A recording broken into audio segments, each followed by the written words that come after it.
KPBS On Demand is supported by Markel Design and Remodeling, helping homeowners with their home remodeling needs. From ADUs to kitchen remodels, room additions, and custom homes, Markel Design and Remodeling can help homeowners design and build their dream homes. More at trustyourhometous.com.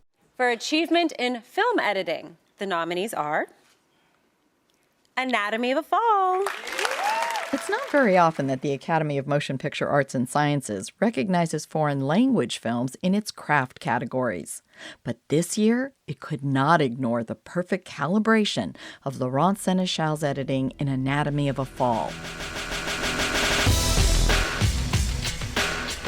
Welcome back to listener-supported KPBS Cinema Junkie. I'm Beth Accomando. Anatomy of a Fall also garnered nominations for Best Picture, as well as Best Actress for Sarah Hüller, Best Director for Justine Triet, and Best Writer for Triet and Arthur Harari. The film ratchets up tension with the precision of an Alfred Hitchcock thriller. The story involves a couple who have a fight, and then the husband turns up dead, apparently from an accidental fall. But then the police suspect the wife of foul play, and her blind son is the sole witness who might be able to clear her. The film shows how seemingly trivial things in a marriage can take on incriminating dimensions when played out in court in front of a jury.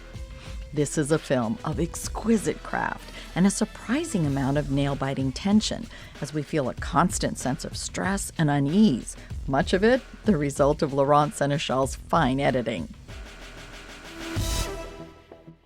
I need to take one quick break, and then I'll be back with a crew call with Anatomy of a Fall's film editor, Laurent Sénéchal. He'll explain what a film editor actually does and discuss the fine art of building tension, suspense, and a sly sense of ambiguity. KPBS On Demand is supported by Markel Design and Remodeling, helping homeowners with their home remodeling needs. From ADUs to kitchen remodels, room additions, and custom homes, Markel Design and Remodeling can help homeowners design and build their dream homes. More at trustyourhometous.com. Welcome back to Cinema Junkie. I'm Beth Accomando. Anatomy of a Fall was among my top 10 films of 2023. Sarah Hüller plays Sandra, a woman who finds herself under suspicion. So, as you can see, an accidental fall is going to be hard to defend, given the height of the windowsill. Mm-hmm. So that's why there's an investigation for more suspect. And you're more suspicious death, yeah, and you're témoin assisté because you were the only person there. Okay. And of course, you're his wife. Now, looking for a stranger who walks in, kills him while you were sleeping right above and Daniel was out for a walk is a shitty strategy. Samir had no enemies. Stop. I did not kill him. That's not the point. The film's a clever mystery that manages to avoid answering the question of who done it while still leaving the audience feeling richly rewarded. I asked Laurent Sénéchal what he saw as the particular challenges of such a film. The main challenge for us was to maintain ambiguity cloud zone around the main character played by Sandra Hüller. But we had to do that without being in a tricky game, like she's guilty and then she's not guilty. And we wanted to be elsewhere. We wanted to be with her. We wanted to build some very huge empathy for her, even if we wanted doubts to go on till the end. So it was that line, the strange line to find and to sculpt. One of the things that's really impressive about the film is it feels like really well calibrated. Like every note, every moment just seems like really carefully planned. So with a long movie like this, how do you kind of go through that calibration and kind of make sure that you're ratcheting up that tension with every scene? Thank you for your words. It's kind, and because we really pay attention to this, and it's months and months of work with Justine, trying to refine things. But we are starting from the material with Justine. It's always the acting, the performances of the actors, actors' performances that are the main door, the first door, the starting point for her. And then we are trying to have this large road, but not too large to maintain some tension, as you said. But we didn't want, because Justine never wants to push ideas and push judgments on her characters. So we had to let the audience, to let the viewer make his own trip on that. And it's really on the craft. We were really trying and redesigning things, such as the boy, the fact that he is becoming the main character at the end. But we had to make him exist and be really present during the whole first 2 hours. And we made this with piano, redesigning and rethinking the spotting of where he's going to be seen, you know. And yeah, it's I don't know how to say it. It's only work step by step. And the film does have a certain like Hitchcock quality to it. Was that something that influenced you in any way? Were his films something that you looked to? Of course, for us, and for everybody on Earth, it's like a reference, of course. And we had this idea to find one sequence where we were, how to say it in English? In French, we say a clin d'œil. We wanted the audience maybe to think about Hitchcock climates, you know. It's the scene where the lawyer at the beginning is like visiting the chalet, the house, and going upstairs, and there we have that strange woman, blonde woman at the back of the, you know. And in this scene particularly, we knew that we were like doing some Hitchcockian thing, you know. One of the scenes that was really interesting, and I'm curious from an editing point of view, like how you tackled it and if you tried different things. But in the courtroom, there's a moment where we're hearing audio and we don't get to see what's going on to match the audio. I think we see it later. So what was the decision process like? Did you want to make sure that audio was heard first and not seen? And how did you want, like, what did you want to cut to while it's playing to kind of build that sense of tension? You are talking about the arguments in. You're violent! What is interesting for this scene is that when I read the script, I told to Justine, wow, what are you doing? Because it was written as a flashback, but I told her, which point of view is that? Are we in the head of the boy? But he was not there. So what is that? Is it like a God thing? we move over the audience? And she said, it's only cinema. Don't worry. But I asked her to shoot in a way that we could have options for the transition. Because I knew that she would be right, maybe she might be right, but I knew that it was not obvious, and for sure that with a cut very rapidly it was going to work. So in the editing room, I really insisted about one thing. I wanted that it was for sure an audio realistically played in the courtroom for a long time, and we are seeing, I think, the boy and Sandra Hüller, and for a long time. And we were also seeing that the text, the lines are written in the screens of the courtroom. And then when we are a bit lazy as an audience, you know, we are lying on this, we are only listening. Then I put the image on I go into the flashback. You're not a victim. Not at all. Your generosity conceals something dirtier and meaner. You're incapable of facing your ambitions and you resent me for it, but I'm not the one who put you where you are. I've nothing to do with it. You're not sacrificing yourself, as you say. You choose to sit on the sidelines because you're afraid. Because your pride makes your head explode before you can even come up with a little germ of an idea. And now you wake up and you're 40 and you need someone to blame. And you're the one to blame. And this is the way I found to, like it was this guy's thing, you know. We tried earlier, it didn't work. So we had to really find it, but it's also artisanal thing, you know. Yeah, I didn't know before how to do it, but I had to do it because there were no other option because I didn't have enough material to stay in the courtroom, you know. Well, and courtrooms are really hard to do because on a certain level, nothing is happening. It's just talking. So what's the challenge of that, and how do you piece it together to kind of add a sense of tension or drama to it?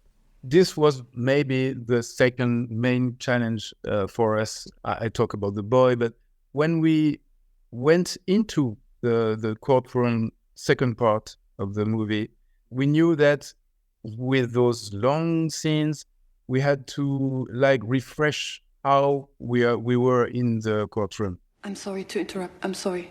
But I don't know. You come here, okay, with maybe your opinion, and you tell me who Samuel was and what we were going through. But what you say is just it is just a little part of the whole situation, you know. I mean, sometimes a couple is kind of a chaos, and everybody's lost, no?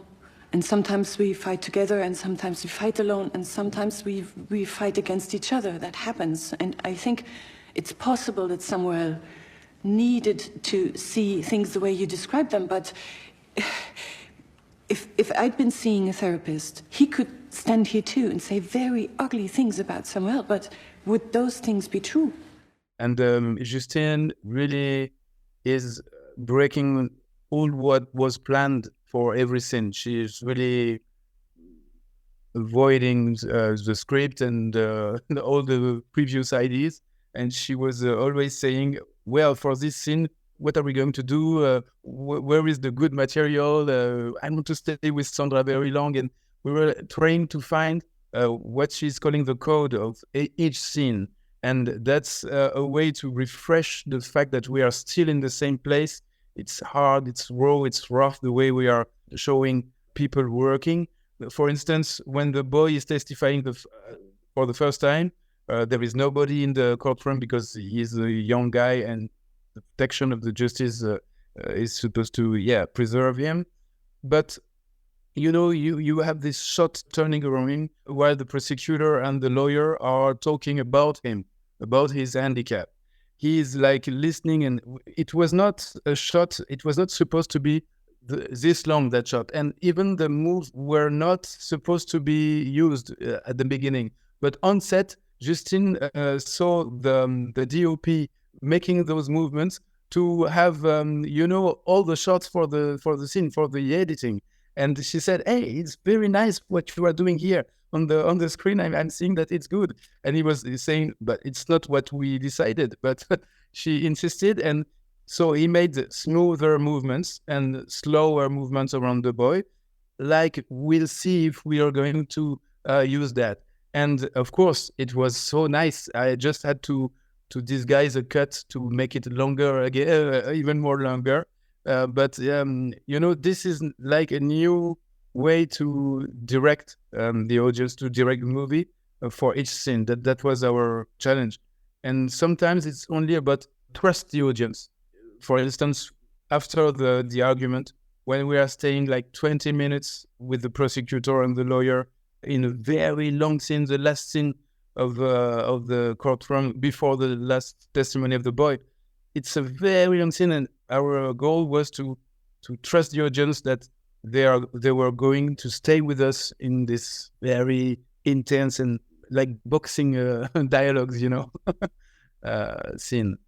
Well, you talk about trusting the audience, but what the film does that I love is that it doesn't condescend to us either, in the sense of telling us what we're supposed to think or telling us what we're supposed to feel. We're piecing things together, which is much more engaging and also much more exciting to watch. So like I appreciate the way that you're not saying like, oh, this has to be her point of view, and because we're on a close-up, it has to be true or something, And how Like, when you're tackling that in the editing room, are there things that you edit and then you go back to and say we revealed too much or we gave too much this way?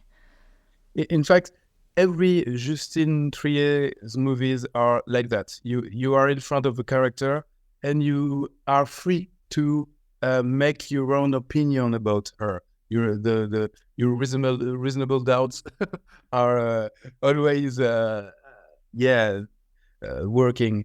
But with anatomy, it's like the flower of this thing she is doing every time she's recording actors. She and actresses.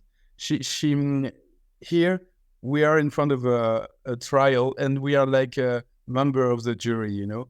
And this was the idea. So we had to really design the fact that some scenes were building Sandra as a very manipulative character, and then after we could not see her having those really nice feelings around our boy when she's talking about the handicap. It's for me, it's a great moment when she's saying, "I never saw my son as handicapped."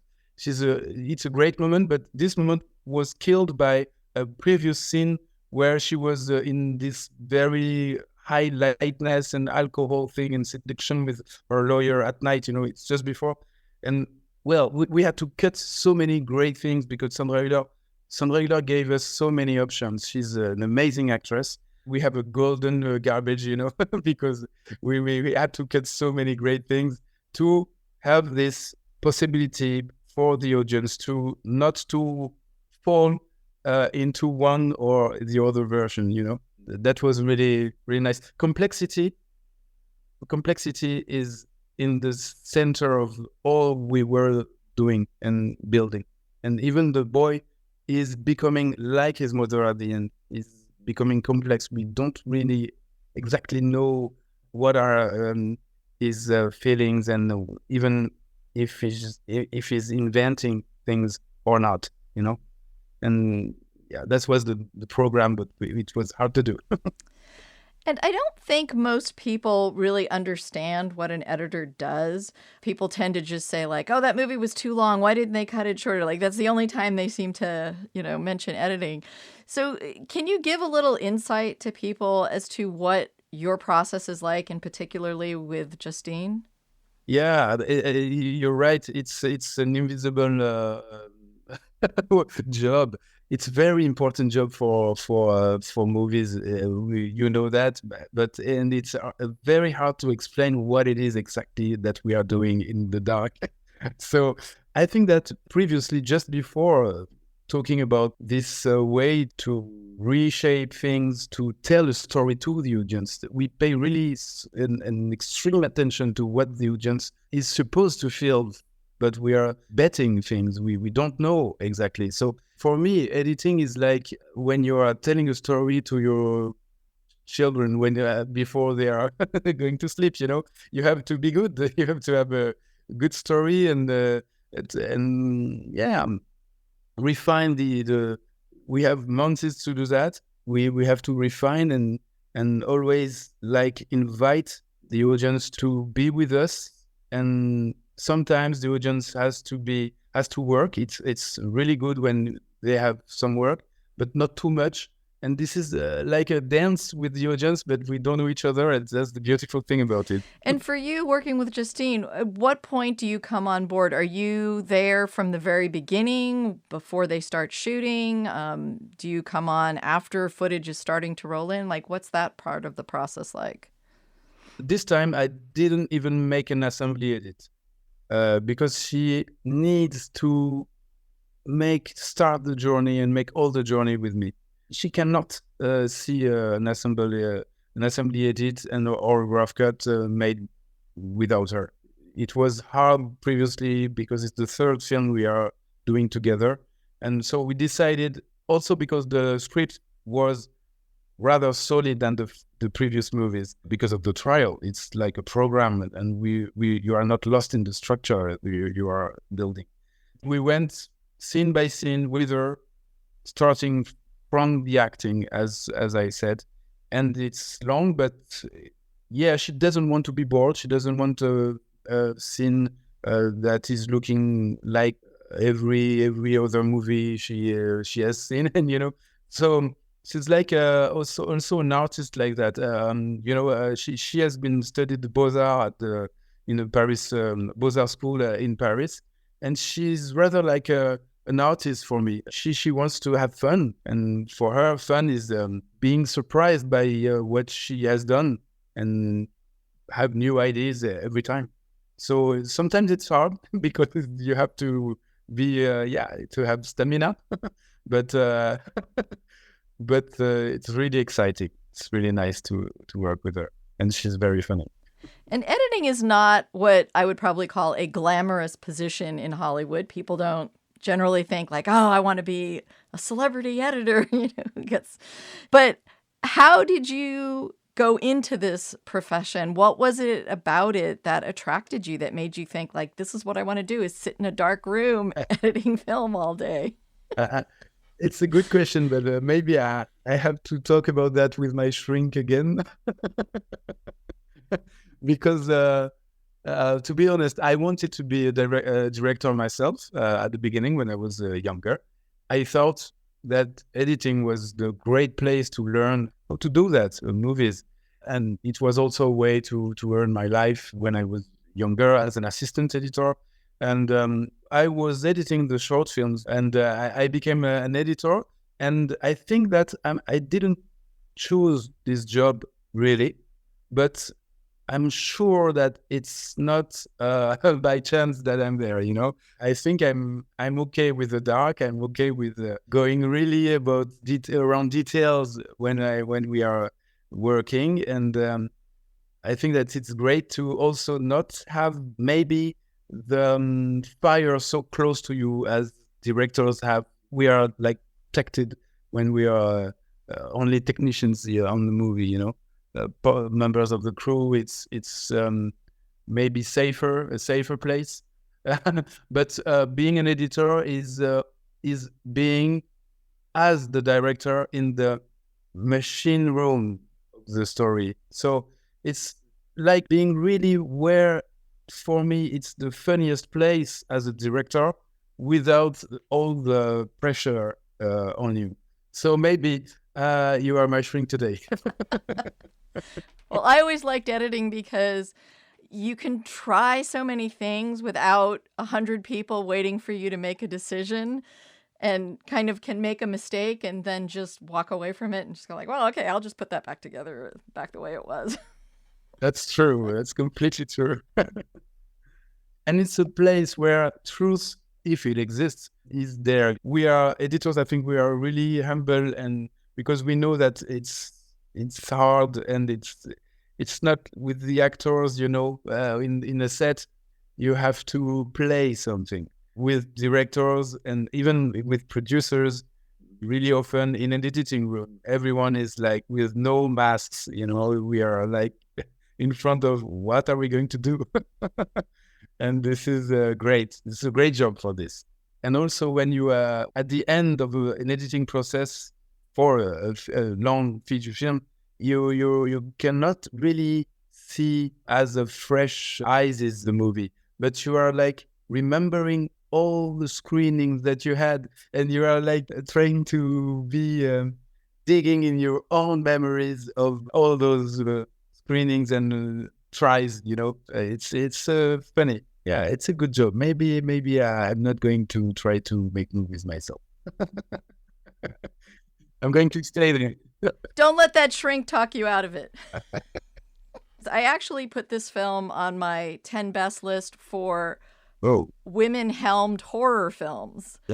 Because I feel that not in a traditional sense is this a horror film, but it has all like the beats of a horror film, like that sense of tension and kind of stress and anxiety you get when you're kind of uncertain about what's going on. And I'm just wondering if you see in any way, shape, or form like the film as horror, or that the pacing or the structure has any of that. We were never thinking like that, but we knew that we were making a gender movie. Our idea was to assume that we had this really manipulative operation at the beginning. You will never know what happened. This is the big thing we are doing. But after, our decision was to accompany the character as in John Cassavetes movie. We wanted to be like with this intimate climate around this family, this woman and this boy, even if doubts are still burning somewhere in the head of the audience. So I think that we knew that we were playing this game with tension and maybe scary things, but we were using this in a candid way. We wanted to be like sensitive about all this and to maybe do this, but in a European or maybe French way, So with dialogues and with no score movies, we no score music on the movie. We wanted it to be really like an in-between, a balanced thing around an author movie, a European movie, and a gender movie, more broad, more well-spread movie. We were trying to balance it. And one last thing, and you don't have to tell me exactly the answer, but I am curious, did you and Justine either have an opinion or know for a fact what happened? Or was that also kind of a mystery and ambiguity to you as well? I have two ways to answer that. For me, as an editor, I never even ask myself that question, that answer to come, because I knew that all the movie was around not answering that, and maybe it's an ode to complexity in life. And what is great is that it's not very intellectual and clever things for smart people. It's with feelings, really direct feelings. At the end, when they are reconnecting, the mother and the boy. I just want you to know one thing. I'm not a monster. It's really complex what they are living, and we can feel it really organically. With the silence and the looks they have, we are like living with them what was this strange moment. And even when the dog is coming, the dog is like exactly like a human being there. We have these feelings that are really nice and simple and direct feelings. But complexity is what's the way Justine is looking our life. And of course, maybe I think she said that the first question she had before having this idea of the Anatomy of a Fall was, do my 10 years old daughter know me, or do I know her? And you can ask for yourself, and everyone can be in front of what you think you know, but you don't know your intimates, your relatives. You never, you cannot know everything about what's around you, and it was a play around that. Well, I want to thank you very much for talking, and thank you for this wonderful film. Thank you very much. Thank you very much. I can feel that you enjoyed it, and it's really great. Yes. It was really pleasant to have this chat with you.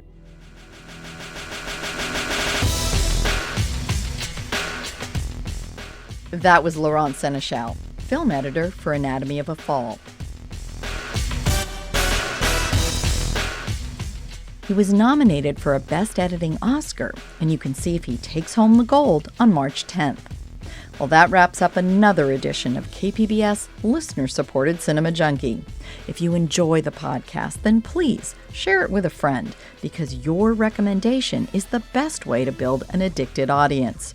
You can also help by leaving a review. Till our next Film Fix, I'm Beth Accomando, your resident Cinema Junkie. KPBS On Demand is supported by Markel Design and Remodeling, helping homeowners with their home remodeling needs. From ADUs to kitchen remodels, room additions, and custom homes, Markel Design and Remodeling can help homeowners design and build their dream homes. More at trustyourhometous.com.